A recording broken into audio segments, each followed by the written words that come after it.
ಅಲ್ಲ ನಿಜ ಹೇಳ ಅಲ್ಲ ಇದನ್ನ ನಾನು ನೋಡ್ಬಿಟ್ಟೀಗ ಮಾತಲ್ಲಿ ಅಲ್ಲ ಈ ಬಾಯಲ್ಲಂತೂ ಮಾತು ಬರ್ಲಿಲ್ಲ ಮಾತುಗಳೇ ಇಲ್ಲ ದಯವಿಟ್ಟು ಮೇಡಮ್ರೆ ಅಲ್ಲ ನಾನು ಮಾಡಿ ತೋರಿಸ್ತಾರನು ಅದರಲ್ಲೂ ನಾನು ಅಷ್ಟು ಲಕ್ಷ ಈಗ ಯಾರೋ ಅಂದ್ರು ಅಷ್ಟು ಲಕ್ಷ ಬರ್ತದೆ ಅಂತ ಹೇಳ್ಬಿಟ್ಟು ಕೃಷ್ಣಪ್ಪ ಇದಾಯ್ತು ನಾನು ಅಂತ ಇರೋದು ನೋಡಿ ಪಾಳಕರಿ ಇಷ್ಟು ಬರ್ತದೆ ಅಂತಲೇ ಹೇಳಿರೋದು ನೋಡು ನಾ ಈ ಮಟ್ಟಕ್ಕೆ ಕತ್ತವನಿ ಬಂದೇ ಬರ್ತದ ಕನ್ಯಾ ನೀನು ಮಾಡು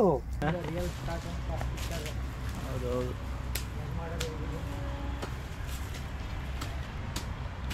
ಎಷ್ಟು ವರ್ಷದ್ದು ಮರಗಳು 7.5 ವರ್ಷದ ಇಡೀ ದೇಶದಲ್ಲಿ ಇಡೀ 250 ಕೋಟಿ ಜನಕ್ಕೂ ನೋಡಿ ಆಹಾರ ಕೊಡ್ಬೋದು ವಿಷಮುಕ್ತ ಆಹಾರನ ಏನು ಸರ್ 100%. ಅಲ್ಲಿ ಕೊಡ್ಬೋದಾ ನೀವು ಏಕೆ ಬೆಳೆ ಪದ್ಧತಿ ನೋಡಿದ್ರಲ್ಲ ಅಲ್ಲಿ ಬರೀ ಅಡಕೆ ಹಾಕೋದಾ ಇಲ್ಲಿ ನೋಡಿ ನೀವು ಅಡಕೆನೂ ತಿನ್ನಿ ಫುಡ್ಡು ಬೆಳಿಬೇಕು ನೋಡಿ ಫುಡ್ನು ತಿನ್ನಿ ಪಾಳಕರೇನು ಹೇಳ್ತಾ ಇದ್ದಾರೆ ಬರೀ ಅಡಕೆನೇ ಹಾಕ್ಬೇಡಿ ಆಹಾರದ ಬೆಳೆ ಅಲ್ಲ ಅದು ಹಣ್ಣಿನ ಬೆಳೆಗಳು ತಿನ್ನಿ ಇಲ್ಲಿ ನೋಡಿ ಮನುಷ್ಯ ಆರೋಗ್ಯವಾಗಿ ಇರಬೇಕಾದ್ರೆ ಸರ್ ಪಾಳಕರ್ ಏನು ಮಾಡಿದ್ದಾರೆ ನೋಡಿ ನ್ಯಾಚುರಲ್ ಫಾರ್ಮಿಂಗ್ ಅಂತ ಈ ಥರ ಮಲ್ಚಿಂಗ್ ಮಾಡ್ಕೊ ಕೊಟ್ಟಿದ್ವಿ ಇಲ್ಲೇನಾಗುತ್ತೆ ಈ ಮಲ್ಚಿಂಗಿಂದ ನೋಡಿ ನಮಗೆ ನೀರು ತಡ್ಕತ್ತೋ ನೋಡಿ ಇಲ್ಲಿ ನಮ್ಮ ಭೂಮಿನಲ್ಲಿ ಒಳಗಡೆ ಎಷ್ಟೊಂದು ತೇವ ಇದೆ ಅಂತ ನೀವೇ ನೋಡ್ಬೋದು ನೋಡಿ ನೋಡಿ ಇಲ್ಲಿ ನೋಡಿ ನೋಡಿ ಬನ್ನಿ ಮೇಡಮ್ ಅವ್ರೆ ನೋಡಿ ನೋಡಿ ಇದೇನು ನಾನಾಗ ಮನ್ಸು ಭಾರಿ ಬೇಜಾರು ಏನಪ್ಪ ಹಿಂಗೂ ಇದದ ನಮ್ಮ ಖರ್ಚು ಮಾಡ್ಬಿಟ್ಟು ಹಿಂಗೆಲ್ಲ ಅಂತೇಳಿ ಬೇಜಾಯ್ತು ನೋಡಿ ಇದುವರೆಗೂ ನಮ್ಮ ರೈತರಿಗೆ ನ್ಯಾಯ ಸಿಕ್ಕಿದೆಯಾ ಇಲ್ಲ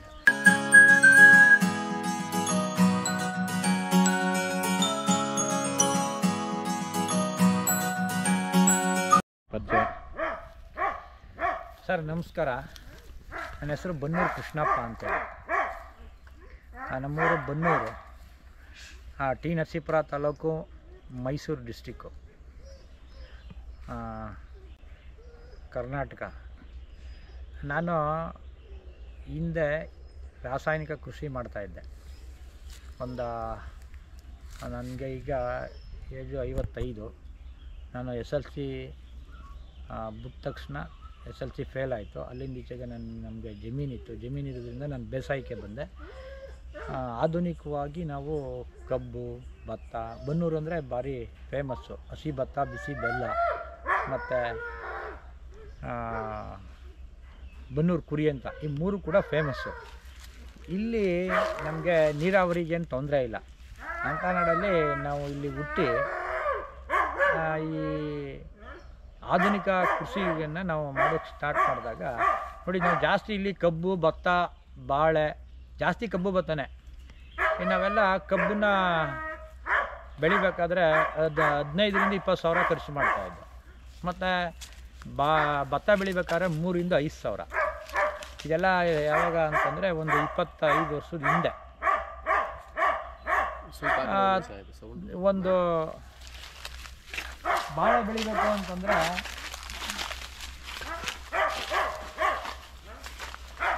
ಹೇಳ್ತಾರೆ ಕರುಕಂಡೆ ನೋಡಿ ಬಾಳೆ ಬೆಳಿಬೇಕು ಅಂದರೆ ಒಂದು 25ರಿಂದ 30 ಸಾವಿರ ಖರ್ಚು ಮಾಡ್ತಾಯಿದ್ದು ಈಗ ನಾನು ಬೇಸಾಯ ಮಾಡೋಕ್ಕೆ ಸ್ಟಾರ್ಟ್ ಮಾಡಿದ್ಮೇಲೆ ನೋಡಿ 15ರಿಂದ 20 ಸಾವಿರ ನಿಮ್ಗೆ ಯಾಕೆ ಎರಡು ವ್ಯತ್ಯಾಸಗಳು ರೇಟಲ್ಲಿ 15ರಿಂದ 20 ಸಾವಿರ ಅಂತ ನಿಮಗೆ ಒಂದು ಎಕರೆ ಕಬ್ಬು ಬೆಳಿ ಕೇಳ್ದೋ ನೋಡಿ ಇಲ್ಲಿ ನಾವು ರೈತರಾಗಿ ಫುಲ್ ಟೈಮು ಯಾಕೆಂದರೆ ಈಗ ನೀರು ಕಟ್ಟೋದ್ರಿಂದ ಹಿಡಿದು ಕೆಲಸ ಎಲ್ಲನೂ ಮಾಡ್ಕೊಂಡ್ರೆ ಒಂದು 15 ಸಾವಿರ ಒಂದು 5 ಸಾವಿರ ಉಳಿಸ್ಬೋದು ಇಲ್ಲಾಂದರೆ ಈಗ ರೈತರಲ್ಲಿ ಒಂದಷ್ಟು ಎಲ್ಲ ಅದಕ್ಕೂ ದುಡ್ಡು ಕೊಡ್ತೀವಿ ಅಂದರೆ ಅದು ಒಂದು 5 ಸಾವಿರ ಹೆಚ್ಚಾಗುತ್ತೆ ಈಗ ಅಫಿಷಿಯಲ್ಗಳು ಇರ್ತಾರೆ ಅವರು ಬೇಸಾಯ ಮಾಡ್ತಾರೆ ಅಥವಾ ಒಂದು 5 ಸಾವಿರ ಅದಕ್ಕೆ 15ರಿಂದ 20 ಸಾವಿರ ಭತ್ತಕ್ಕೆ 3ರಿಂದ 5 ಸಾವಿರ ನೋಡಿ ಈ ಥರ ವ್ಯತ್ಯಾಸಗಳು ಹೀಗೆಲ್ಲ ನಾವು ಬರ್ತಾ ಇರ್ಬೇಕಾದ್ರೆ ನಾನು ನಮ್ಮ ತಂದೆ ಜೊತೆ ಬರ್ತಾ ಇರ್ಬೇಕಾದ್ರೆ ಕಬ್ಬು ಬೆಳೆದನವ್ರ ಆಸೆ ಖರ್ಚೇ ಜಾಸ್ತಿ ಬಂತು ಆಮೇಲೆ ಅದು ಈ ಮಾರ್ಕೆಟಿಂಗ್ ಇಲ್ಲ ಫ್ಯಾಕ್ಟ್ರಿ ಹೊಡಿತಾಯಿದ್ವಿ ಮೊದಲೆಲ್ಲ ಹಿಂದೆ ನಾ ಚಿಕ್ಕವನಾಗಿದ್ದಾಗ ಬೆಲ್ಲ ಮಾಡ್ತಾಯಿದ್ರು ಸಂತೆಗಳಲ್ಲಿ ಮಾರಾಟ ಮಾಡಿ ಅದನ್ನು ನಮ್ಮ ತಾತ ನಮ್ಮ ತಂದೆ ಎಲ್ಲ ಒಂಥರ ನೆಮ್ಮದಿ ಇತ್ತು ನಾ ಚಿಕ್ಕವನಾಗಿದ್ದು ನೋಡಿದ್ದೆ ಆದರೆ ಇದು ಆಧುನಿಕ ಅಂತೇಳಿ ಬೆಲ್ಲ ಬೇಡ ನಿಮಗೆ ಫ್ಯಾಕ್ಟ್ರಿಗಳಿದೆ ಸಕ್ಕರೆ ನೀವು ಈ ಹಿಂದೆ ಈಗೇನು ಹೇಳ್ತಾ ಇದ್ದಾರೆ ಮೋದಿಯವರು ನೋಡಪ್ಪ ರೈತರಿಗೆ ಆದಾಯನ ಒಂದಕ್ಕೆ ಡಬಲ್ ಮಾಡಿಬಿಡ್ತೀವಿ ಅಂತ ಏನು ನಮ್ಮ ಪ್ರಧಾನಮಂತ್ರಿಗಳು ಹೇಳಿದ್ರು ಆಗ ನನಗೆ ಹಿಂದೆ ನೆನಪು ನೀವು ಫ್ಯಾಕ್ಟ್ರಿಗೆ ಹೊಡೆದ್ರೆ ಲಾಭ ನಿಮಗೆ ಡಬಲ್ ಇರುತ್ತೆ ಅಂತ ಹೇಳಿ ಆಗ ಆಲೆಮನೆಗಳನ್ನ ಮುಚ್ಚಿ ಫ್ಯಾಕ್ಟ್ರಿಗೆ ಕಬ್ಬು ಕೊಡುವಂಥ ವ್ಯವಸ್ಥೆನ. ಆದರೆ ನಮ್ಮ ಹತ್ರ ಆಲಮನೆ ಇತ್ತು, ನಾನು ಚಿಕ್ಕವನಾಗಿದ್ದೆ, ನಾವು ನಿಲ್ಲಿಸ್ತಾ ಇದ್ದದಕ್ಕೆ ನಮ್ಗೆ ಒಂದು ಸೀಲ್ ಮಾಡಿಬಿಟ್ರು ಆ ಕೆಂಪು. ಆಗ ನಮ್ಮ ಆಲಮನೆ ಸೀಲ್ ಮಾಡೋಕ್ಕೆ ಇವ್ರು ಯಾರು ಅಂತ ನಾನು ಕಿತಾಕೋಕೆ ಹೋದಕ್ಕೆ ಇಲ್ಲ ನೀ ಕಿತಾಕೋದ್ರೆ ಜೈಲ್ಗೆ ಹೇಳ್ಕೊಟ್ಟೋಯ್ತಾರೆ ಅನ್ನೋದು ಭಯ ಪಡಿಸ್ತಿದ್ರು ನೋಡಿ. ಹಂಗಾಗ ಆಲಮನೆ ನಿಲ್ಲಿಸಿ ನಾವು ಫ್ಯಾಕ್ಟ್ರಿಗೆ ಕಬ್ಬು ಕೊಟ್ಟರೆ ಅಲ್ಲಿ ನೋಡಿ 1 ವರ್ಷಕ್ಕೆ ಕಬ್ಬನ್ನ ಕಟಾವು ಮಾಡ್ಕೊಂಡು ಅಗ್ರಿಮೆಂಟ್ ಮಾಡಿ ನಮಗೆ ತಗೋತೀವಿ ಮತ್ತು ದುಡ್ಡು ಕೊಡ್ತೀವಿ ಅಂತ. ಅವ್ರು ನೋಡಿದ್ರೆ 15-16 ತಿಂಗಳು 1.5 ವರ್ಷ ಕಬ್ಬ ತಗೊಳ್ಳೋದು ಲೇಟ್ ಆಯಿತು. ಆಮೇಲಿಂದ ದುಡ್ಡು ಕೊಡೋದು ಕೂಡ ಲೇಟು ನಾನು ಕಂಡು. ಆಮೇಲೆ ಕೇಳಿದ್ರೆ ಯಾರೂ ರೆಸ್ಪಾನ್ಸೇ ಇಲ್ಲ. ಆಮೇಲೆ ಇದೇನು ಈ ಥರ ಆಗ್ತಾಯಿದೆಯಲ್ಲಪ್ಪ, ಇಲ್ಲೆಲ್ಲ ಲಾಸ್ ಆಗ್ತಾಯಿತ್ತು. ಆಮೇಲೆ ನಾವೇನು ಮಾಡ್ದೋ, ನಮ್ಮ ಬಗ್ಗೆ ಎಲ್ಲ ರೈತರ ಬಗ್ಗೆ ರೈತರ ಮಕ್ಕಳು ನಾವು ರೈತರ ಎಲ್ಲ ಮಾಡಿದ್ದೀವಿ ಅಂತ ಹೇಳಿದ್ರೆ ಇಲ್ಲಿ ನೋಡಿದ್ರೆ ಯಾರೂ ನಮ್ಮ ಕಡೆ ಇಲ್ಲವೇ ಇಲ್ಲ, ಸುಮ್ಮನೆ ಬಾಯಲ್ಲಿ ಭಾಷಣಗಳಷ್ಟೇ. ಆಗ ನನಗೇನು ಅನ್ನಿಸ್ತಂದರೆ ನಮ್ಮ ಪ್ರೊಫೆಸರ್ ನಂಜುಂಡಸ್ವಾಮಿ ಅವ್ರು ಕೇಳಿರ್ಬೇಕು ನೀವು, ರೈತ ಸಂಘದ ಅವರು ಮಂಡ್ಯದಲ್ಲೂ ಸ್ಪೀಚ್ ಮಾಡ್ತಾಯಿದ್ರು. ಹಿಂಗೆ ಅವ್ರು ಹೇಳ್ತಾಯಿದ್ರು, ನೋಡ್ರಿ ರೈತ ಏನು ಬೆಳೆ ಬೆಳಿತಾನೆ ಅವನಿಗೂ ಕೂಡ ಖರ್ಚಾಯ್ತದೆ, ಖರ್ಚಾಗಿ ಅವನಿಗೆ ವೈಜ್ಞಾನಿಕ ಬೆಲೆ ಕೊಡಬೇಕು, ಇಲ್ಲವ್ರು ಅವನು ಲಾಸ್ ಆಗಿ ಆತ್ಮಹತ್ಯೆ ಮಾಡ್ಕೋತಾನೆ, ಅದರಿಂದ ಹಿಂಗೆ ಆಯ್ತಾ ಇರೋದು, ಆತ್ಮಹತ್ಯೆಗಳು ನಡೀತಾ ಇರೋದು ಅಂತೇಳಿ ಸ್ಪೀಚ್ ಮಾಡಿದ್ರು. ಆಗ ನಮಗೆ ಅಯ್ಯಯ್ಯೋ ಇವ್ರ ಜೊತೆ ಸೇರ್ಕೊಂಡ್ರೆ ನಾವು ಕಬ್ಬನ್ನ ಹೊಡಿಬೋದು, ನಮ್ಮ ದುಡ್ಡನ್ನ ತಗೊಬರ್ಬೋದು ಅಂತ ನಾವು ಬದುಕನ್ನ ಕಟ್ಕೋಬೋದು ಅಂತ ಅವ್ರ ಜೊತೆ ಈ ಟವಲ್ಲ ಅವತ್ತು 40 ವರ್ಷ ಆಯಿತು. SLCನಲ್ಲಿ 44ನೇ ಇಸ್ವಿನಲ್ಲಿ 84ನೇ ಇಸ್ವಿಲಿ ಹಾಕೊಂಡು ನೋಡಿ ಇದುವರೆಗೂ ನಾವು ಹೋರಾಟ ಮಾಡಿದ್ವಿ ನೋಡಿ. ನಮ್ಮ ಕಬ್ಬನ್ನ ಬೆಳೆದೋ ಸಾಲ ಮಾಡಿ ಕಬ್ಬು ಬೆಳೆದೋ ದುಡ್ಡು ತರಬೇಕಾದ್ರೆ ನಾವು ರೋಡ್ ಅಡ್ಡೆ ಆಗ್ತಾ ಇದ್ವಿ. ಯಾಕೆ ವಿಧಿ ಇಲ್ಲ, ಸ್ಟ್ರೈಕ್ ಅವರೆಲ್ಲ ಬೈತಾ ಇದ್ರು ಏನಂತ, ಏನು ರೌಡಿಗಳಂಗೆ ಅಡ್ಡೆ ಆಗ್ತಾರೆ ಅಂತ. ಆದರೆ ನಮಗೆ ವಿಧಿ ಇಲ್ಲದೇ ಸರ್ಕಾರಕ್ಕೆ ಮುಟ್ಬೇಕಲ್ಲ. ನಾನಾಗ ಮನಸ್ಸು ಭಾರಿ ಬೇಜಾರು, ಏನಪ್ಪ ಹಿಂಗೂ ಇದ್ದದ ನಮ್ಮ ಖರ್ಚು ಮಾಡ್ಬಿಟ್ಟು ಹಿಂಗೆಲ್ಲ ಅಂತೇಳಿ ಬೇಜಾಯಿತು ನೋಡಿ. ಇದುವರೆಗೂ ನಮ್ಮ ರೈತರಿಗೆ ನ್ಯಾಯ ಸಿಕ್ಕಿದೆಯಾ? ಇಲ್ಲ ನೋಡಿ. ನಂಜುಂಡಸ್ವಾಮಿ ಅವರು ಅಷ್ಟೆಲ್ಲ ಹೋರಾಟ ಮಾಡಿದ್ರು ನೋಡಿ. ಒಂದು ಬೆಂಕಿಪಟ್ಟಣಕ್ಕೆ ಮಾಡಬೇಕಾದ್ರೆ 10 ಪೈಸೆ ಖರ್ಚಾಗುತ್ತೆ, ಅದ್ರ ಮೇಲೆ ಲಾಭ ಮಾಡಿ ಮಾರ್ತೀರಿ ಇಂಡಸ್ಟ್ರಿನಲ್ಲಿ. ಅದೇ ಥರ ರೈತರಿಗೂ ಕೂಡ ಖರ್ಚಾಯ್ತದೆ, ಅದ್ರ ಮೇಲೆ ಕೊಟ್ಟರೆ ರೈತ ಜೀವನ ಮಾಡ್ಬೋದು, ಇಡೀ ದೇಶಕ್ಕೆ ಅನ್ನ ಆಗ್ತಾನೆ ಅಂತ ಅವ್ರು ಹೇಳಿ ಅವ್ರು ನಾವು ಇದನ್ನೇ ಮಾಡಲಿಲ್ಲ. ಕೊನೆಗೆ ನೋಡಿ ಅವ್ರು ಅಷ್ಟೆಲ್ಲ ಹೋರಾಟ ಮಾಡಿ ಕೊನೆಗೆ ಅವ್ರು ತೀರೋಗ್ಬಿಟ್ರು. ಆಮೇಲೆ ಪುಟ್ಟಣ್ಣೆ ಅವ್ರು ಬಂದಾಗ SM ಕೃಷ್ಣನ್ ಸರ್ಕಾರ ಬಂತು ನೋಡಿ. ಅವತ್ತು ರೈತರ ಆತ್ಮಹತ್ಯೆ ಜಾಸ್ತಿ ಆಯಿತು. ಆಮೇಲೆ ನಾನು ಯಾವಾಗ ಈ ಬೇಸಾಯ ಕಬ್ಬು ಇವೆಲ್ಲ ಮಾಡ್ದೋ, ಬೆಳೆದಂಥ ಕಬ್ಬು ಭತ್ತ ರೇಟು ಇಲ್ಲ, ಇತ್ತಾಗೆ ನಮಗೆ ರೋಗ ಬಂದು ಕೂಡ ಹೋಗೋದು, ಖರ್ಚುಗಳು ಜಾಸ್ತಿ ಆಯಿತು. ಇವೆಲ್ಲ ನೋಡಿದಾಗ ಒಂಥರ ಪರಿಸ್ಥಿತಿ ಹೆಂಗಿತ್ತು ಅಂದರೆ ನಾವು ಕೂಡ ಏನಪ್ಪ ಈ ಥರ ಆಗ್ತಾಯಿದೆ ಅಂಥೇಳಿ ನಾವು 1 ಎಕರೆ ಜಮೀನು ಕೂಡ ಮಾರಿ ಆಗ ನಾವು ಏನು ಮಾಡ್ದೋ ಕೂಲಿ ಕೊಟ್ಟಿದ್ವಿ. ಇವೆಲ್ಲ ಸಮಸ್ಯೆ, ಈ ಸಮಸ್ಯೆಗೆ ಪರ್ಯಾಯ ಏನು ನೋಡಿ. ಆತ್ಮಹತ್ಯೆ ಮಾಡ್ಕೊತಾರೆ ಅಂತ ಪುಟ್ಟಣ್ಣವ್ರು ಒಂದು ದೊಡ್ಡ ಸಭೆ ಕರೆದ್ರು. ನೀವು ಯಾರೂ ಕೂಡ ಆತ್ಮಹತ್ಯೆ ಮಾಡ್ಕೋಬೇಡಿ, ರೈತ ಕೂಲಿ ಕಾರ್ಮಿಕ ಸತ್ತರೆ ಇಡೀ ದೇಶನೇ ಸತ್ತ ಹಾಗೆ. ಅದರಿಂದ ತಾವು ನೋಡಿ ಎಂತೆಂಥವ್ರು ಫ್ಯಾಕ್ಟ್ರಿ ಕಟ್ಟಿ ಎಲ್ಲ ದುಡ್ಡು ತಗೊಂಡು ಒತ್ಕೊಂಡು ಹೊರಗಡೆ ಎಲ್ಲ ಹೋಗಿ ಅವ್ರು ಚೆನ್ನಾಗವ್ರೆ. ಆಗ ವಿಜಯ್ ಮಲ್ಯದ ಹೇಳಿದ್ರು ನಮ್ಮ ದೊಡ್ಡ ಶ್ರೀಮಂತರದ ಪುಟ್ಟಣ್ಣವರು, ನಾವಿದ್ದೀವಿ ನೀವು ಯಾರು ಮಾಡ್ಕೊಂಡು ಏನೇ ಒಂದು ಆಲ್ಟರ್ನೇಟಿವ್ ಬೇಕಲ್ಲ. ಅದಕ್ಕೆ ಕೊನೆಗೆ ಏನೇ ಆದರೂ ಅದು ಮುಂದುವರಿತು ಸಭೆ ಮಾಡಿದ್ಮೇಲೆ. ಆಗ ಪಾಳೆಕಾಯಿ ಅವ್ರು ಏನು ಮಾಡಿದ್ರು ಪುಟ್ಟಣ್ಣವರು, ನೋಡ್ರಿ ಯಾರೂ ಮಾಡ್ಕೋಬೇಡಿ, ಒಂದು ಪರ್ಯಾಯ ಇದೆ. ಆಗ ಸರ್ಕಾರಗಳು ಕೂಡ ಏನೂ ಮಾಡಲ್ಲ, ನಾವೇ ಕಂಡ್ಕೋಬೇಕು ಅಂಥೇಳಿ ಒಬ್ಬರು ಬಸವರಾಜ್ ತಂಬಾಕಿ ಅನ್ನೋರು ಬಿದರ್ನವರು ನಮ್ಮ ಗೌರವ ಅಧ್ಯಕ್ಷರು ಅವ್ರೇನು ಮಾಡಿದ್ರು ನೋಡಿ. ಸುಭಾಷ್ ಪಾಳೇಕರ್ ಅಂತ ಒಬ್ಬರು ಮಹಾನ್ ವ್ಯಕ್ತಿ ಇದ್ದಾರೆ. ಅವರು ಎಲ್ಲ ಬೆಳೆನೂ ಏನು ಖರ್ಚಿಲ್ದಂತಾನೆ ಬೆಳೆ ತಗೋವಂಥ ಒಂದು ಅವ್ರ ಹತ್ರ ಇದೆ. ನಾವು ಅಲ್ಲೆಲ್ಲ ಹೋಗಿ ನೋಡೋಣ ಅಂಥೇಳಿ ನಮ್ಮ ಸ್ಟೇಟ್ ಕಮಿಟಿ ಮೀಟಿಂಗ್ ಎಲ್ಲ ಹೋಗಿ ನೋಡಿದಾಗ ಅವ್ರಿಗೆ ಅರ್ಥ ಆಯಿತು, ನೀವು ನಮ್ಮ ರೈತರು ಆತ್ಮಹತ್ಯೆ ಮಾಡ್ಕೋತಾ ಇದ್ದಾರೆ ಕರ್ನಾಟಕದಲ್ಲಿ, ನೀವು ಬಂದರೆ ನಮ್ಮ ರೈತರಿಗೆ ಉಳಿಸ್ದಂಗೆ ಆಗುತ್ತೆ ನೋಡಿ. ಅವ್ರು ಬಂದು ಇಡೀ ನಮ್ಮ ಕರ್ನಾಟಕದಲ್ಲಿ ನಾವು ರೈತ ಸಂಘಟನೆ ಎಲ್ಲ ಒಂದು ನೆಟ್ವರ್ಕ್ ಇತ್ತಲ್ಲ, ಎಲ್ಲರನ್ನೂ ಕರೆದು ಹುಬ್ಬಳ್ಳಿನಲ್ಲಿ ಆಯೋಜನೆ ಮಾಡಿದ್ರು. ನೋಡಿ ನೀವು ಯಾರೂ ಆತ್ಮಹತ್ಯೆ ಮಾಡ್ಕೊಬೇಡಿ, ಇಲ್ಲಿ ಒಬ್ಬರು ಪುಣ್ಯಾತ್ಮರು ಬಂದಿದ್ದಾರೆ, ಬಂದು ನೀವು ಯಾವ ಥರ ಬೆಳಿಬೇಕು ಅಂತ ಹೇಳ್ಕೊಡ್ತಾರೆ ಬನ್ನಿ. ಆಗ ನನಗೂ ಗೊತ್ತಿತ್ತಲ್ಲ, ನಾನು ತಾಲೂಕು ಅಧ್ಯಕ್ಷ ಆಗಿದ್ದೆ. ಅಲ್ಲಿಂದ ನಾವು ಕೂಡ ಒಂದು 50-60 ಜನ ರೈತರು, ಎಲ್ಲ ಭಾಗದ ರೈತರೆಲ್ಲ ನಾವು ಆಗ ಅಲ್ಲಿ ಹುಬ್ಬಳ್ಳಿನಲ್ಲಿ ಈಗ ಒಂದು ಆಯೋಜನೆ ಮಾಡಿದರು. ನೋಡಿ, ನಮಗೆ ಟ್ರೈನ್ ಫ್ರೀ 2 ದಿನ ನಮ್ಮ ರೈತ ಸಂಘಟನೆ ಆಯೋಜನೆ ಮಾಡಿತ್ತು. ಅಲ್ಲಿ ಪಾಳೆಕರ್ ಬಂದು ಅವ್ರು ಹೇಳೋದು ಇಷ್ಟೇ, ನೋಡಿ ಇನ್ಮೇಲೆ ಯಾರೂ ಕೂಡ ಆತ್ಮಹತ್ಯೆ ಮಾಡ್ಕೋಬೇಡಿ, ನಾನು ನಿಮಗೆ ಒಂದು ಚಮತ್ಕಾರ ತಗೊಬಂದಿದ್ದೀನಿ ಅಂತ ಹೇಳಿದ್ರು.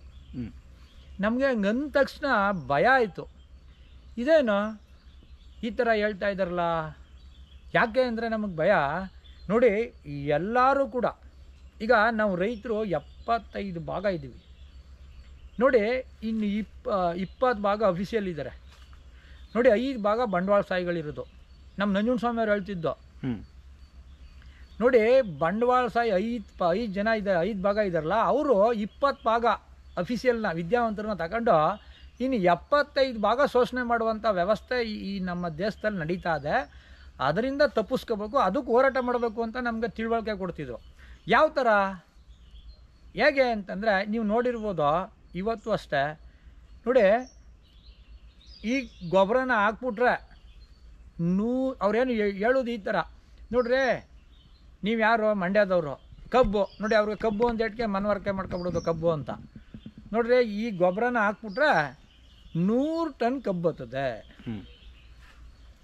ಮತ್ತು ಈಗ ಕೊಡಗ್ನವರು ಕೇಳ್ಕೋದು ಹೆಸರು ಫಸ್ಟು ಡಾಕ್ಟ್ರು ನಾಡಿ ಹಿಡ್ಕೊತಾರಲ್ಲ, ಹಂಗೆ ಕೇಳ್ಕೊಂಡು ನೋಡಿ, ಕೊಡಗು ಕಾಫಿ ಬೆಳೀತಾರಲ್ವ, ನೋಡ್ರಿ ಈ ಗೊಬ್ಬರ ಹಾಕಿದ್ರೆ ನಿಮಗೆ 25 kg ಕಾಫಿ ಬರ್ತದೆ ಅನ್ನೋದು. ಇನ್ನು ತಿಪ್ಟೂರು ಅಂದರೆ ನೋಡಿರಿ ನಿಮ್ಗೆ ಕಾಯಿ ಬರ್ತದೆ, ನೋಡಿ ಕೋಲಾರ ಅಂದರೆ ಟೊಮೆಟೊ ಬರ್ತದೆ. ನೋಡಿ ಹಿಂಗಂದು ಈ ಗೊಬ್ಬರ ತಗೊಳ್ಳಿ ಅಂಥೇಳಿ ಮೋಸ ಮಾಡಿರೋರೆ ಹೆಚ್ಚು. ನೀವು ಅವತ್ತಿಗೆ ಬೇಡ, ಇವತ್ತೇ ಆಲ್ರೆಡಿ ಏನು ಹೇಳ್ತಾ ಇದ್ದಾರೆ ನೋಡ್ರಿ, ಈ ಗೊಬ್ಬರ ಹಾಕ್ಬಿಟ್ರೆ ಡಾಕ್ಟರ್ ಸಾಯಿಲ್ನ ಹಾಕ್ಬಿಟ್ರೆ ನಿಮಗೆ ಬಂದ್ಬಿಡ್ತದೆ, ಅಷ್ಟು ಬರ್ತದೆ ಇಷ್ಟು ಬರ್ತದೆ ಅಂತ ಆಲ್ರೆಡಿ ಈ ಕ್ಷಣದಿಂದನೂ ಪ್ರತಿಯೊಂದು ಮೋಸ ಮಾಡ್ತಾವ್ರೆ. ಹೌದು, ಯಾರೋ ದುಶ್ಮನ್ ಕಾ ಹೇ ದುಶ್ಮನ್ ಬಗಲ್ ಮೇ ಹೇ ನೋಡಿ, ಹಂಗಂದ್ರೆ ಅಂತಾರೆ ನೋಡಿ, 20 ಭಾಗ ಅವರಲ್ಲ, ಅವರು ಯಾರು ಬೇರೆಯವರಲ್ಲ, ಅವರು ರೈತರ ಮಕ್ಕಳೇ ಅವರು ಅಂಥೇಳಿ ಅವ್ರೇನು ಮಾಡಿದ್ರು, ನಾವು ಬಾಳ್ಗೆಟ್ಗೆ ಬಂದಿದ್ದೀವಿ ಅಂತ ಎಲ್ಲ ಈಚೆಗೆ ಎದ್ದು ಬಂದು ಅಂತ. ಆದರೆ ನಾನು ಮಾತ್ರ ಎದ್ದು ಬರಲಿಲ್ಲ. ಯಾಕೆ ಅಂದರೆ ನನಗೆ ಹೊಟ್ಟೆ ಹಸ್ತಿತ್ತು. ಹೊಟ್ಟೆ ಹಸು ಅಂದ್ರೆ ಏನು ಗೊತ್ತಾ ನೋಡಿ, ನಾನು ಬೇಸಾಯ ಮಾಡಿ ಕಬ್ಬಲ್ಲಿ ಇನ್ ಟೈಮ್ಗೆ ದುಡ್ಡು ಬರ್ದಂತಾನೆ ಭತ್ತ ಆಗಿರ್ಬೋದು, ಇದಾಗಿರ್ಬೋದು, ರೋಗ ಬಂದು ಇವೆಲ್ಲ ಸಾಲ ಅದಿಕೊಂಡಿತ್ತು ನೋಡಿ. ನಾವು ನಮ್ಮ ಹತ್ರ 20ರಿಂದ 25 ಎಕರೆ ಜಮೀನಿದೆ. ನಾವು 4 ಜನ ಅಣ್ಣ ತಮ್ಮದಿರು ಕಬ್ಬು ಬೆಳೀತಾ ಇದ್ದೋ.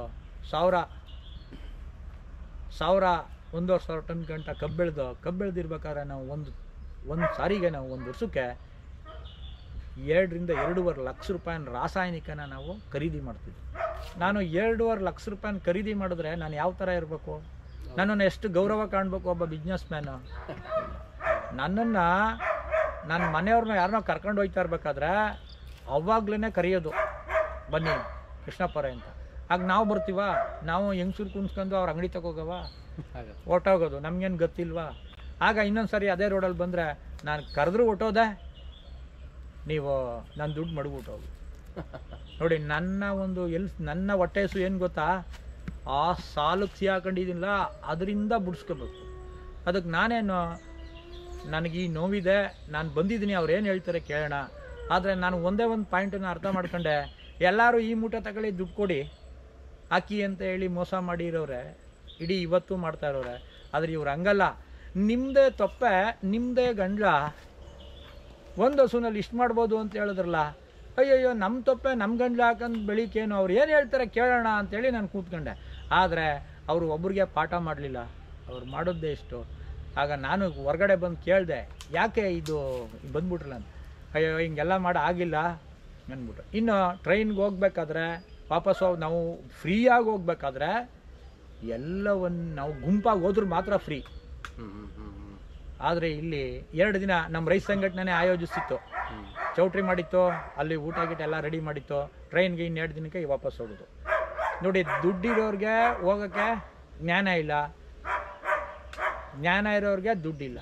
ಬಂದು ಹಾಕೋಬಿಟ್ಟೇವಿ ಅಂತ ಎಲ್ಲ ವಾಪಸ್ ಬಂದು ಕೂತ್ಕೊಂಡಾಗ ಪಾಳ್ಯಕ್ಕರಿಗೆ ಜ್ಞಾನ ಬಂತು, ಅವ್ರಿಗೆ ಕೋಪ ಬಂತು.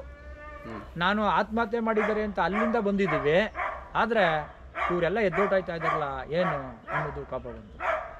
ಆಗ ಅವ್ರು ಹೇಳೋದು ಇಷ್ಟೇ, ನೋಡ್ರಿ ಬದುಕೋಕೆ ನಾನಾ ರೀತಿ ದಾರಿಗಳಿದೆ, ಏನು ಬೇಸಾಯನೇ ಮಾಡಿ ಬದುಕಬೇಕು ಅಂತ ಏನಿಲ್ಲ.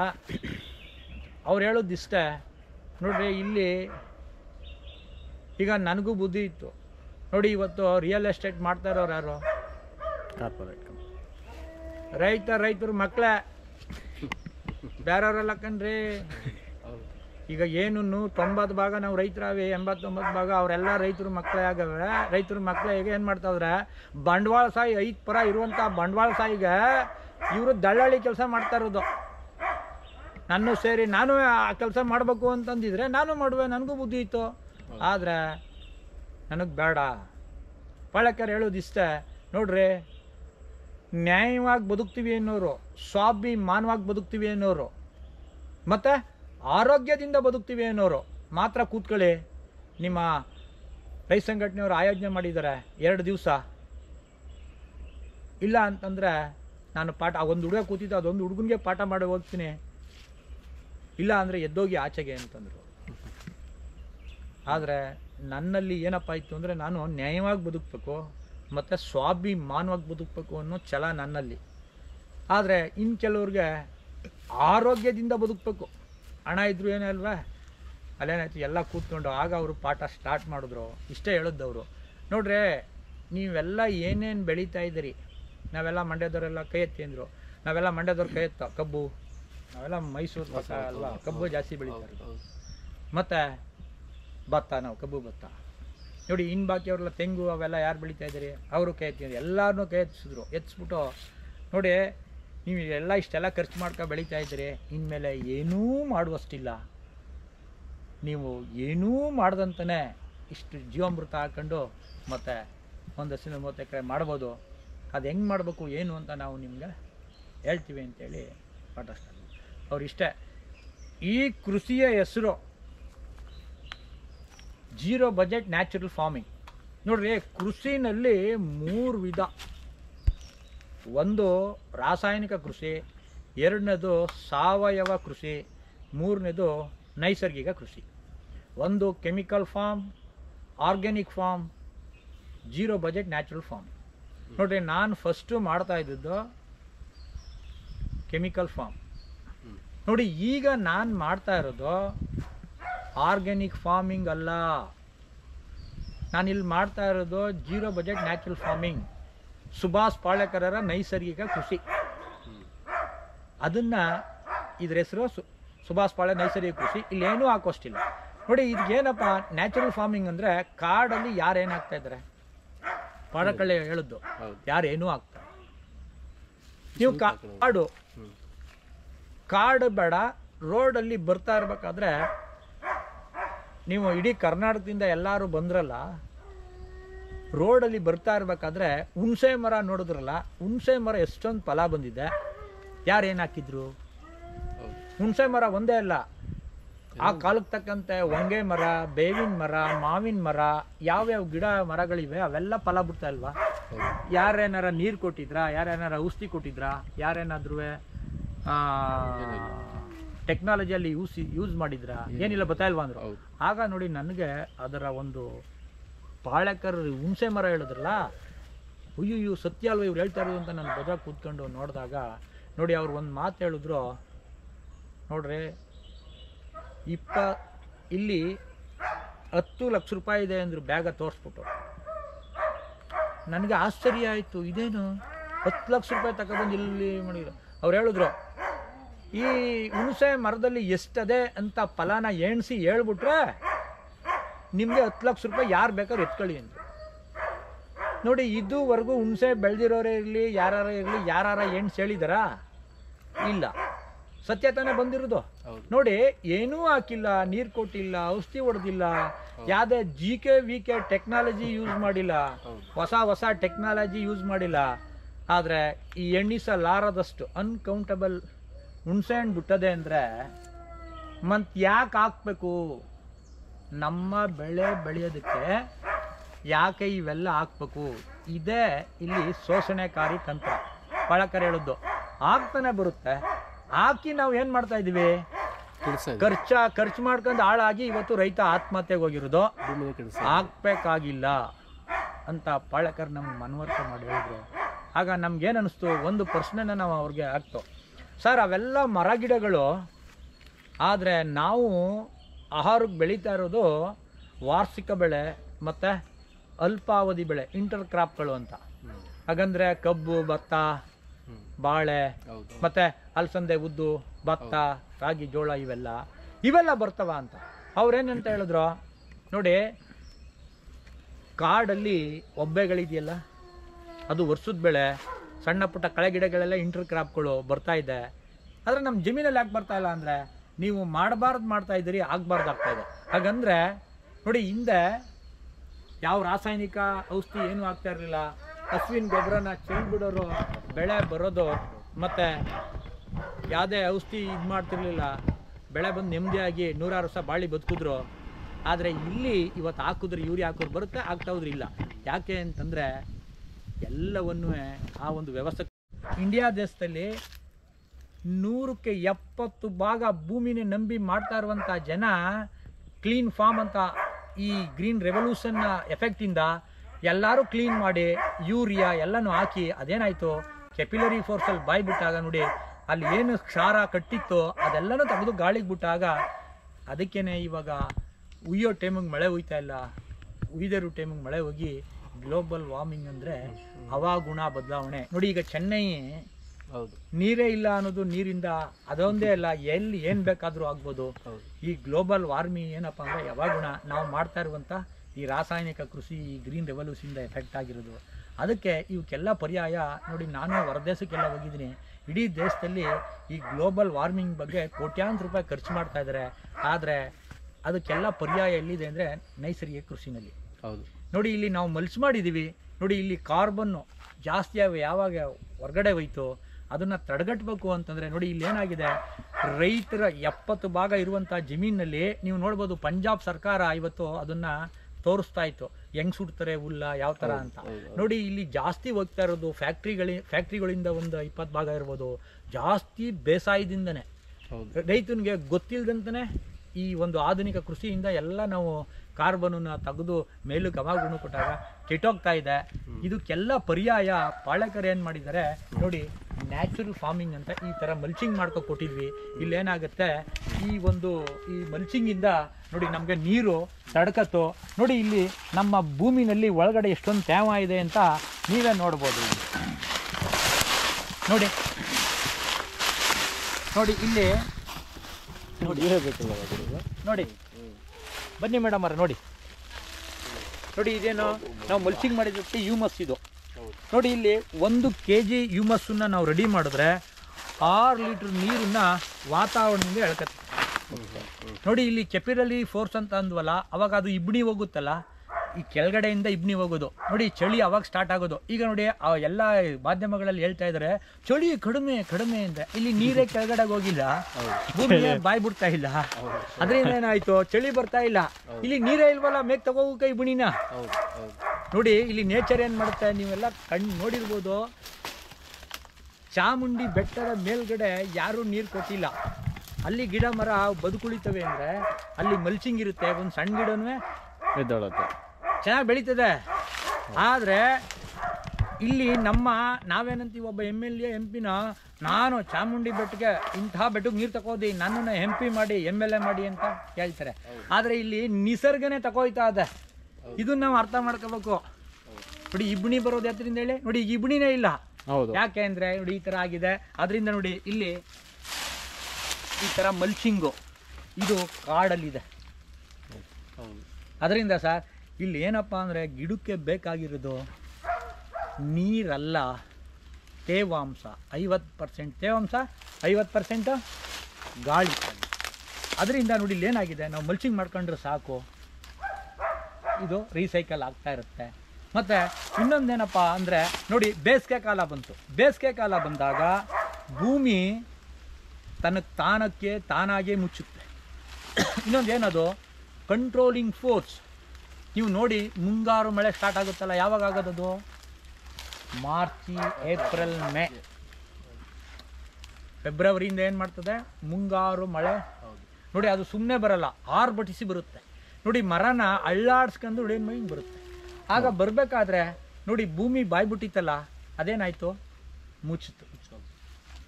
ನೋಡಿದ್ರಾ? ಇದು ಕಂಟ್ರೋಲಿಂಗ್ ಫೋರ್ಸ್. ಕನ್ನಡದಲ್ಲಿ ಅದನ್ನು ನಿಯಮಕ್ ಅಂತ ಹೇಳ್ತಾರೆ. ಇದನ್ನು ಯಾರು ಮಾಡ್ತಾ ಇದ್ದಾರೆ? ನೇಚರೇ ಮಾಡ್ತಾ ಇದ್ದಾರೆ. ನಾನೇನು ಮಾಡ್ತಾ ಇಲ್ಲ, ಇಲ್ಲಿ ನೇಚರೇ ಮಾಡ್ತಾ ಇದೆ. ನೋಡಿ ನೀರು ತೇವಾಂಶ ಇದೆ, ನೋಡಿ ಇಲ್ಲಿ ಹ್ಯೂಮಸ್ ಇದೆ.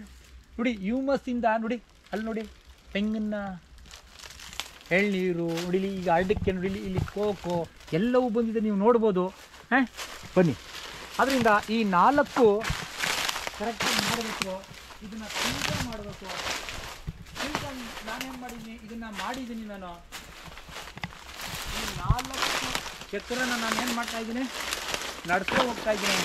ಅದರಲ್ಲಿ ಒಂದು ಚಕ್ರ ಪಂಚಾರ ಕೆಲವು ನನ್ನ ಹತ್ರ ಬಂದಿರೋದು ಬರ್ಬೋದು. ಯಾವುವು ಅಂತಂದರೆ ನೋಡಿ, ನಂದು ಎಲ್ಲಿ ನೀರು ಜಾಸ್ತಿ ಇದೆ ಅಲ್ಲಿ ಬಂದೇ ಇಲ್ಲ. ಎಲ್ಲಿ ಈ 4 ಚಕ್ರ ಕರೆಕ್ಟಾಗಿದೆ ಅಲ್ಲಿ ನೀವು ದೊಡ್ಡ ಗೊನೆ ನೋಡ್ಬೋದು. ಈಗ ಬರದೇ ಇರುತ್ತೋ ಇದು ನೋಡ್ಬೋದು. ಅದಕ್ಕೆ ಇದನ್ನು ಕರೆಕ್ಟಾಗಿ ತಿಳ್ಕೊಂಡು ಮಾಡಿದ್ರೆ ನಮಗೆ ಬದುಕೋಕ್ಕೆ ದಾರಿ ಇದೆ. ಆ ದಾರಿನ ನೀವು ಈಗ ನಾವು ಇಲ್ಲಿ ತೋರಿಸ್ತೀವಿ. ಈ ಪಾಳ್ಯಕರ್ ಕೃಷಿಯಿಂದ ಇಲ್ಲಿ ನೋಡ್ಬೋದು. ಸರಿ ನೋಡಿ, ಪಾಳ್ಯಕರ್ ಕೃಷಿನಲ್ಲಿ ಅವರು ಏನು ಮಾಡ್ತಾರೆ, ಫಸ್ಟು ಆತ್ಮಹತ್ಯೆಗಳನ್ನ ನೋಡ್ತಾರೆ. ಅವರು ಯಾಕೆ ಆತ್ಮಹತ್ಯೆ ನಡೀತಾ ಇದೆ? ಕೃಷಿನಲ್ಲಿ ಈ ಥರ ಆಯಿತು, ಗದ್ದೆ ಜಮೀನೆಲ್ಲ ಒಣಗೋಯ್ತು, ರೈತ ಸಾಯ್ತಾ ಇದ್ದಾನೆ ಅಂತ ಅವರು ಗಮನಿಸ್ತಾರೆ. ಆಗ ಅವ್ರು ಏನು ಮಾಡ್ತಾರೆ, ವಾ ಇದೇನು ಹಿಂಗಾಗಿದೆ ಅಂತ ಕಾಡಿಗೆ ಹೋಗ್ತಾರೆ. ಅವರು ಕಾಡು ನೋಡ್ತಾರೆ. 5 ವರ್ಷಗಳ ಕಾಲ ಮಳೆ 1 ಸರಿ 2 ಸರಿ ಬಂದೇ ಇರುತ್ತೆ, ಕಾಡು ಒಣಗಿರಲ್ಲ. ಆದರೆ 15ರಿಂದ 20 ದಿನ ನೀರು ಕೊಡದೆ ಹೋದರೆ ನಮ್ಮ ತೋಟ ಒಣಗುತ್ತೆ, ಇಲ್ಲಿರೋ ಬೆಳೆಗಳು ಒಣಗೋಯ್ತದೆ. ಇದಕ್ಕೆ ಸಾಲ ಆಗಿ ರೈತ ಆತ್ಮಹತ್ಯೆ ಮಾಡ್ಕೊಂಡೆ ಅಂತ ಅವ್ರಿಗೆ ಗೊತ್ತಾಯ್ತದೆ. ಅವರು ಪತ್ರಿಕೆಯಲ್ಲಿ ಇರ್ತಾರೆ. ಆಗ ಅವ್ರು ಏನು ಮಾಡ್ತಾರೆ, ಕಾಡನ್ನು ನೋಡ್ತಾರೆ. ಆಗ ಅವರು ಕಾಡಲ್ಲಿ ಹೋಗಿ ಅಧ್ಯಯನ ಮಾಡ್ತಾರೆ. ಏನು ಅಧ್ಯಯನ ಮಾಡ್ತಾರೆ ಅಂದರೆ 35 ವರ್ಷಗಳ ಕಾಲ ಕಾಡಲ್ಲೇ ಇರ್ತಾರೆ. ಯಾರ ಜೊತೆಲಿ? ಟ್ರೈಬಲ್ಸ್ ಜನ ಇರ್ತಾರೆ ನೋಡಿ, ಅವ್ರ ಜೊತೆಲಿ. ಅಲ್ಲಿ ಮಳೆ ಬರುವಾಗಲೂ ಅಲ್ಲೇ ಇರ್ತಾರೆ, ಮಳೆ ಇಲ್ಲ, ಬೇಸಿಗೆ ಕಾಲದಲ್ಲೂ ಇರ್ತಾರೆ, ಚಳಿಗಾಲ, 3 ಕಾಲದಲ್ಲೂ ಅಲ್ಲಿ ಅಧ್ಯಯನ ಮಾಡ್ತಾರೆ. 35 ವರ್ಷಗಳ ಕಾಲ ಅಧ್ಯಯನ ಮಾಡಿ ನಮಗೊಂದು ಮಾಡಲ್ ಕೊಟ್ಟವ್ರೆ. ಈಗ ನಾವು ಬೇಸಾಯ ಯಾಕೆ ಮಾಡ್ತೀವಿ ಅಂದರೆ ನಮಗೆ ಆಹಾರ ಬೇಕು. ಅದಕ್ಕೆ ಅವ್ರು ಏನು ಮಾಡ್ತಾರೆ, ಅದು ಕಾಡು, ಇಲ್ಲಿ ಬಂದು ಆಹಾರದ ಬೆಳೆಗಳನ್ನ ಆಯೋಜಿಸಿದ್ದಾರೆ. ಏನದು ಅಂತಂದರೆ ನೋಡಿ, ಕಾಡನ್ನು ಪಂಚತರಂಗಿಣಿ ಅಂತ ಕರೀತಾರೆ. ಪಂಚತರಂಗಿಣಿ ವ್ಯವಸ್ಥೆ ಅಂತ. ಏನದು ಪಂಚತರಂಗಿಣಿ ವ್ಯವಸ್ಥೆ ಅಂದರೆ ನೋಡಿ, ಕಾಡಲ್ಲಿ ಪಂಚತರಂಗಿಣಿ ಅಂದರೆ ದೊಡ್ಡ ಮರ, ಅದಾದಮೇಲೆ ಮೀಡಿಯಮ್ ಮರ, ಅದಾದಮೇಲೆ ಪೊದೆ ಆದಮೇಲೆ ಒಬ್ಬೆ ಆದಮೇಲೆ ಹುಲ್ಲು. ಇದಕ್ಕೆ ಪಂಚತರಂಗಿಣಿ ವ್ಯವಸ್ಥೆ ಅಂತ ಕರೆಯೋದು. ನೋಡಿ, ಕಾಡಲ್ಲಿ ಸಹಬಾಳ್ವೆ ಇದೆ. ಏನು ಹೇಳಿ? ಒಂದಕ್ಕೊಂದೊಂದು ಸಹಬಾಳ್ವೆ ಸೈಕಲ್. ನೋಡಿ, ಅಲ್ಲಿ ಕಾಡಲ್ಲಿ ಹೇಳಿದ್ನಲ್ಲ, ರೋಗ ಬರುತ್ತೆ, ತನಗೆ ತಾನಾಗೇ ಹೊಟ್ಟೋಗುತ್ತೆ. ಅದನ್ನೇ ಹೇಳೋದು ಬಯೋಲಾಜಿಕಲ್ ಕಂಟ್ರೋಲ್ ವ್ಯವಸ್ಥೆ ಇರುತ್ತೆ ಈ ಒಂದು. ಮತ್ತು ರೋಗ ಬಂದು ತನಗೆ ತಾನಾಗೇ ಹೊಟ್ಟೋಗುತ್ತೆ. ನಾವು ಹೋಗಿ ಅಲ್ಲೇನು ಮಾಡ್ತೀವಿ ನೋಡಿ, ಹಣ್ಣಿನ ಗಿಡ ಇದ್ದರೆ ಕಿತ್ಕೋತೀವಿ, ತಿಂತೀವಿ ನೋಡಿ. Only pluck and eat. ಹೌದು, that is called natural farming. ಇದು ಅವರ ಒಂದು ಹೆಸರಿಟ್ಟಿರೋದು. ಇದು ಸಾವಯವ ಕೃಷಿ ಅಲ್ಲ. ಕೆಲವ್ರು ಏನು ಹೇಳ್ತಾರೆ, ಸಾವಯವ ಕೃಷಿ, ನೈಸರ್ಗಿಕ ಕೃಷಿ ಒಂದೇ ಅಮ್ಮ. ರೈತರಿಗೆ ಗೊತ್ತಿಲ್ಲ ಅಮ್ಮ. ನೋಡಿ ಅವ್ರು ಏನು ಹೇಳೋದು ನೋಡಿ, ಹೆಂಗೆ ಮಾತಾಡ್ಕೋದು. ಅವರೆಲ್ಲ ರೈತರು ಇನ್ನೋಸೆಂಟ್ಗಳು, ಗೊತ್ತಿಲ್ಲ ಅಮ್ಮ. ಯಾಕೆ ನಾವೆಲ್ಲ ಲುಂಗಿ ಗಿಂಚ ಏನು ಇಲ್ಲದೆ ಇಲ್ಲಿ ದುಡಿತಾ ಇರ್ತೀವಲ್ಲ, ಇವ್ರಿಗೇನಾಗ್ಬಿಡುತ್ತೆ, ನಮ್ಮ ನೋಡಿದಾಗ ಓ ಅಮ್ಮ ಗೊತ್ತಿಲ್ಲ ಅಮ್ಮ. ಇವ್ರಿಗೆ ಒಂದೇ ಡೆಫಿನೇಷನ್ನು. ಅವ್ರಿಗೆ ನಾನೇ ಹೇಳ್ತಾ ಇರೋದು ಒಂದಲ್ಲ. ತಿಳ್ಕೊಂಡು ಮಾತಾಡಿ, ಇಲ್ಲದೇ ಏನೂ ಮಾತಾಡೋಕೆ ಹೋಗ್ಬಿಡಿ, ತಿಳಿಲಿರಿ. ಆದರೆ ಪಾಳಕರ್ ಅದೇ ಹೇಳ್ದಿರೋದು, ಎರಡೂ ಒಂದೇ ಅಲ್ಲ. ಸಾವಯವ ನೈಸರ್ಗಿಕನೇ ಬೇರೆ. ಇಲ್ಲೇನಾಗದೆ, ಸಾವಯವ ಅಂದರೆ ತಂದಾಕುವಂಥ ವ್ಯವಸ್ಥೆ, ಆದರೆ ಇಲ್ಲಿ ಏನೂ ತಂದಾಕೋಷ್ಟಿಲ್ಲ ಇಲ್ಲ. ಅದಕ್ಕೆ ಇಲ್ಲಿ ಪಾಳಕರು 5 ಲೇಯರ್ ಅಂತಂದರೆ, 1ನೇ ಲೇಯರು ದೊಡ್ಡ ಮರ, 2ನೇ ಲೇಯರು ಮೀಡಿಯಮ್ ಮರ, 3ನೇದು ಪೊದೆ, 4ನೇದು ಮೀಡಿಯಂ ಸ್ವಲ್ಪ ಬೆಳೆ ಅಂತ ಗಿಡಗಳು, 4ನೇದು ಹೊಬ್ಬೆ, 5ನೇದು ಹುಲ್ಲು. ಅದಕ್ಕೆ ನೋಡಿ 1ನೇ ಲೇಯರ್ ಏನು ಮಾಡಿದ್ದಾರೆ, ತೆಂಗು, ಇಲ್ಲಿ ಆಹಾರದ ಬೆಳೆ ಅಲ್ಲಿ ಯಾವ್ಯಾವುದೋ ಗಿಡ ಇದೆ, ನಮಗೆ ಆಹಾರ ಬೇಕಾಗಿರೋದ್ರಿಂದ ಅವ್ರೇನು ಮಾಡಿದ್ರು, ಒಂದನೇ ಲೇಯರ್ನ ತೆಂಗು ಇಲ್ಲ ಮಾವು ಇಲ್ಲ ಅಂದರೆ ಸಪೋಟ ಇಲ್ಲ ಅಂದರೆ ಹುಣಸೆ, ನೇರಳೆ, ಜಾಕ್ ಫ್ರೂಟ್, ಹಲಸು, ಯಾವ್ಯಾವ ಹಣ್ಣನ್ನು ಕೊಡ್ತವೆ, ದೊಡ್ಡ ಮರ ಆಗಿರುತ್ತೆ, ಅವನ್ನ ಫಸ್ಟ್ನೇ ಲೇಯರು. ಎರಡನೇದು ಮೀಡಿಯಮ್ ಮರ, ಅಂದರೆ ಕೆಳಗಡೆ ಅದ್ರ ಕೆಳಗಡೆ ಬೆಳೆಯುವಂಥದ್ದು. ನೋಡಿ, ಕಾಡಲ್ಲಿ ಯಾವುದೋ ಮರ ಇರುತ್ತೆ, ಅದಕ್ಕೆ ಪಾಳೆಗರೆಯನ್ನು ಯೋಜನೆ ಮಾಡಿದರೆ ಅದು ಮೀಡಿಯಮ್ಮು. ನೋಡಿ, ಮೂಸಂಬಿ, ಕಿತ್ಲೆ, ಸೀಬೆ, ಬೆಟ್ಟದಲ್ಲಿ ಮತ್ತು ನಿಂಬೆ.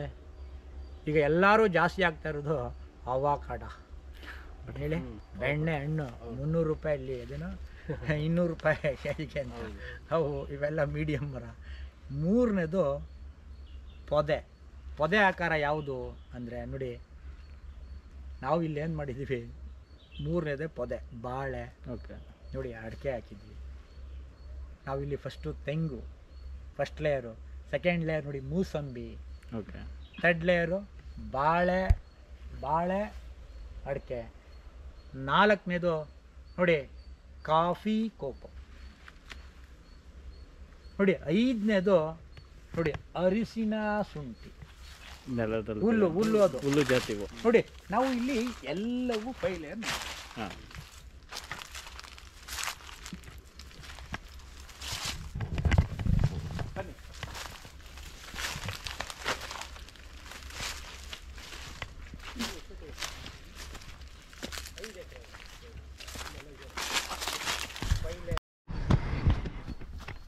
ನೋಡಿ ಅದು ಯಾವುದು, ಪೊದೆ ಆಕಾರ. ಹಾಂ, ಗುಂಪಾಳ.